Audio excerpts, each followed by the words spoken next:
ডিএনএসসি student, তোমরা যারা অ্যাব্রডে study করতে যেতে যাচ্ছ, বাট তোমাদের সিজিপিএটা হয়তোবা কিছুটা কম, আইএলটিএস এর স্কোরও হয়তোবা 6, নো ব্যান্ড লেস দেন 5.5, তোমাদের ব্যাংক সলভেন্সি দেখানোর ক্ষেত্রে স্ট্রং ডকুমেন্টেশনের ব্যবস্থাও হয়তোবা নেই।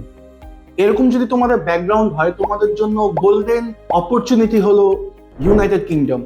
কারণ ইউকেতে লাইক অস্ট্রেলিয়া, কানাডা বা নিউজিল্যান্ডের মতো 6.5, নো ব্যান্ড লেস দেন 6 এরকম রিকোয়ারমেন্টের প্রয়োজন হয় না। ব্যাংকে তুমি যদি কাইন্ড অফ ব্যাংক লোন নিয়েও তুমি তোমার 28 দিন সলভেন্সি দেখাতে পারো, সেই ক্ষেত্রেও কিন্তু তোমার ইউকেভিআই এর যে রিকোয়ারমেন্ট সেটা ফুলফিল হয়ে যাচ্ছে। ব্যাপারটা বুঝতে পেরেছো? সুতরাং তোমরা খুব দ্রুত সেপ্টেম্বর সেশনে অল্প সময়ের ভেতরেও যদি তোমরা তোমাদের ভিসা বের করার পরিকল্পনা করো, অন্যান্য কান্ট্রি থেকে ইউকেতেও কিন্তু ভিসা দিতে অনেক কম সময় নেয়।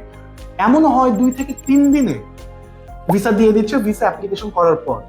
সুতরাং ইউকেতে পড়ার ক্ষেত্রে তোমাদের একাডেমিক ব্যাকগ্রাউন্ড অনুযায়ী কোন কোন অপশনস তোমাদের কাছে আছে, কোন কোন ইউনিভার্সিটির অপশন আছে, তাদের টিউশন ফি কেমন, কোন এরিয়াতে সেটা লোকেটেড, এই ব্যাপারগুলো একদম ভালোভাবে জেনে ডিসিশন নেওয়ার জন্য তোমাদেরকে আমি হেল্প করব।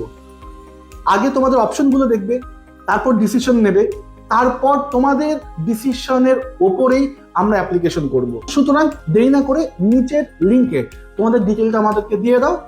আগে তোমাদের একাডেমিক ব্যাকগ্রাউন্ড অনুযায়ী একটা অ্যাসেসমেন্ট রিপোর্ট আমি তোমাদেরকে দেবো, সেই অনুযায়ী তোমরা ডিসিশন নেবে, তারপর প্রসিড করবে। Thank you so much.